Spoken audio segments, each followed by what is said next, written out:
welcome to my channel. This is Virginia, and today I'll analyze this full moon in Capricorn on July 10th at 4:35 p.m. Eastern Time.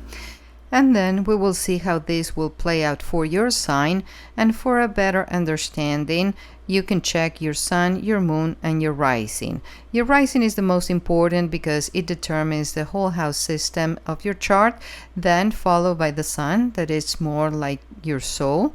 Your rising is more like your ego, and then the moon is more like your internal experience, how you are going to feel about it. As always, full moons are completions as the moon reaches fullness, or confrontations as the moon is opposed to the sun, and terminations due to completions or confrontations, or a mix of both.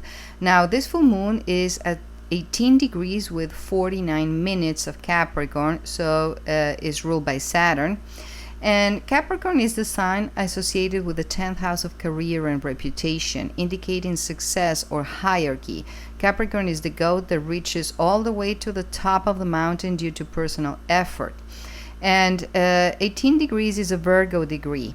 And Virgo rules the 6th house, which rules routine, work, and health or service. So this is a theme that has to do with career and work most likely.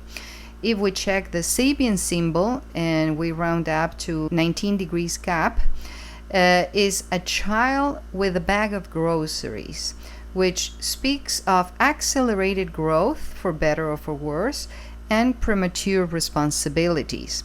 And this reminds me, when I was a child, around that age, maybe 6 years old, my mom sent me to the bakery that was very nearby to buy 200 grams of yeast, and instead I ordered 200 kilos. So and this is back in Argentina, so the world was quite different back then.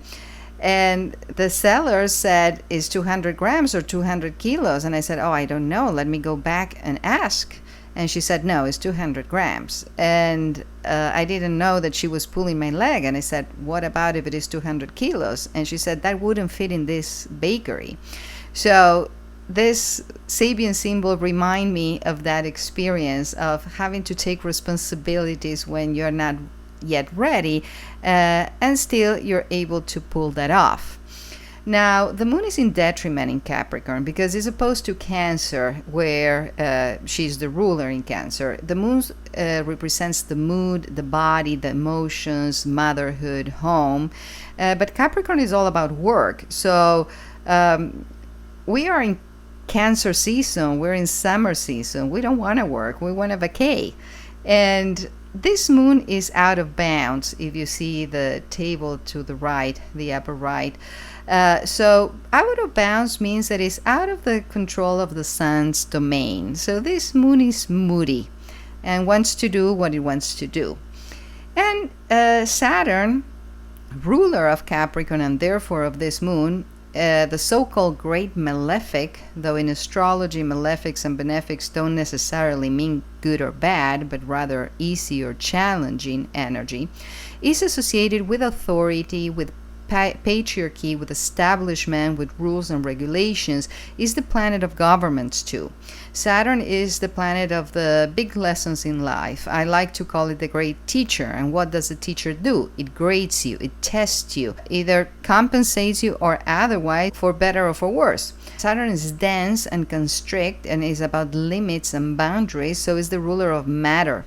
But Saturn is in Aries, and Saturn is at fall in Aries, because it's opposite Libra, where it's exalted, because Libra gets the scales of justice, and Saturn is the archetype of a judge.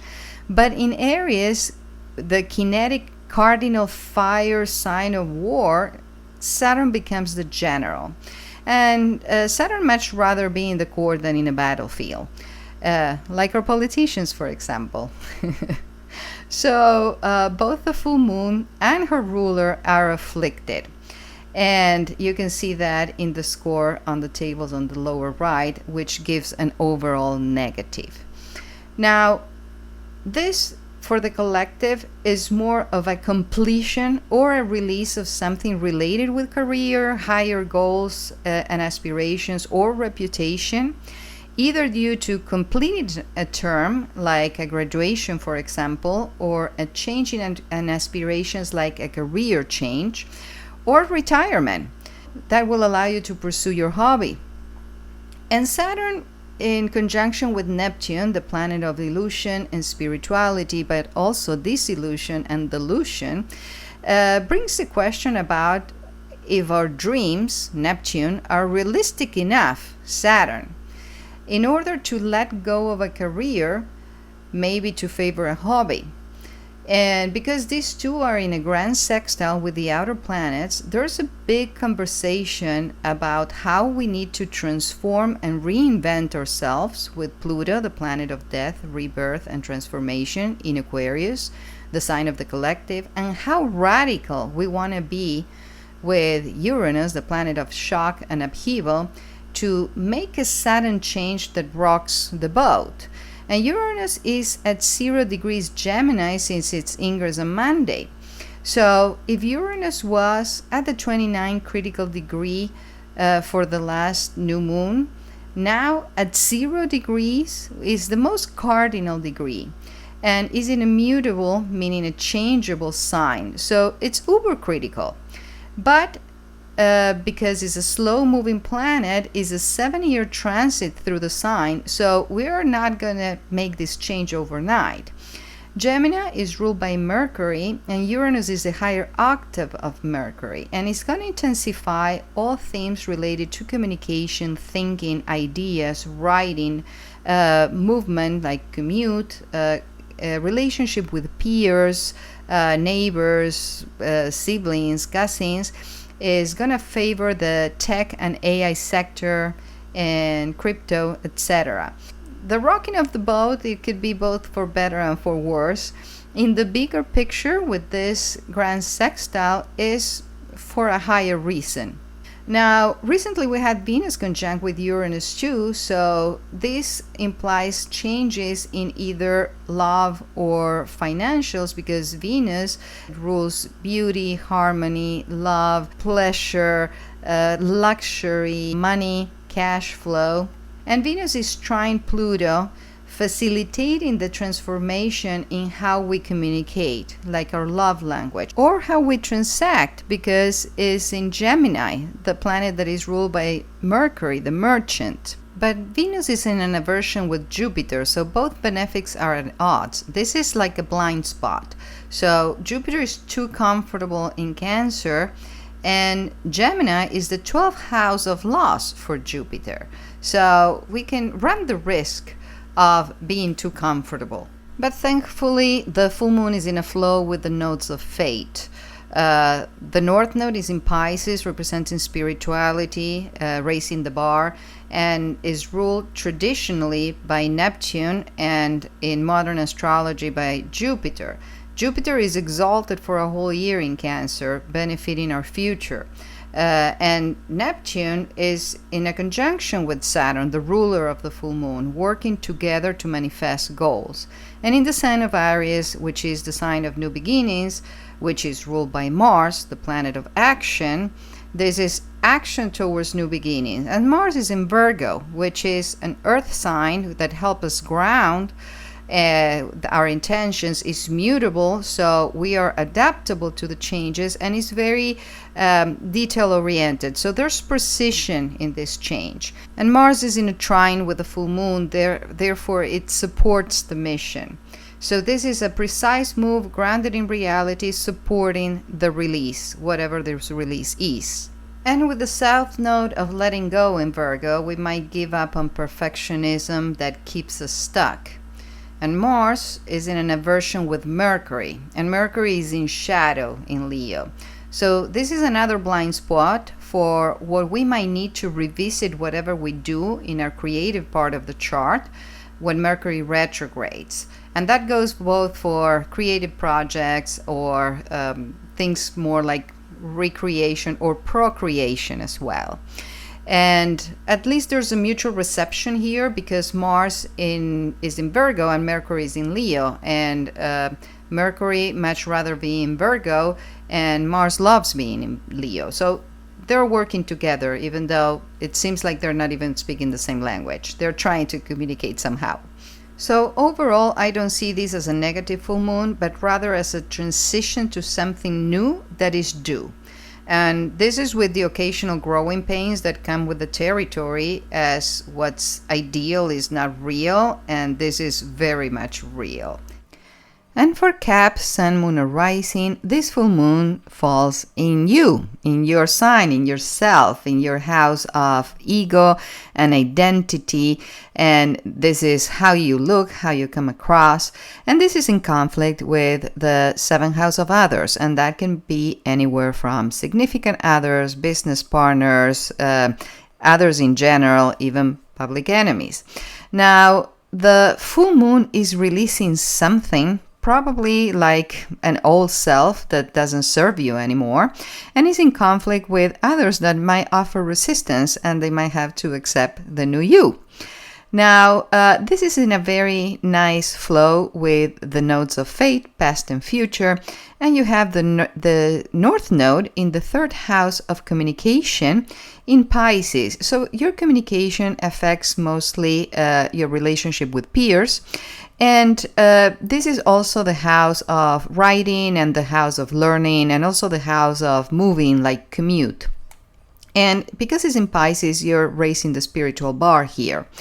And the South Node is in the 9th house of expansion. So basically, there's something that you're letting go, maybe like an old dream or higher goal or aspiration that you have that you might not longer identify with it, especially because Mars is approaching the South Node. And in Virgo, Virgo is very effective, very detail-oriented, very nitpicky.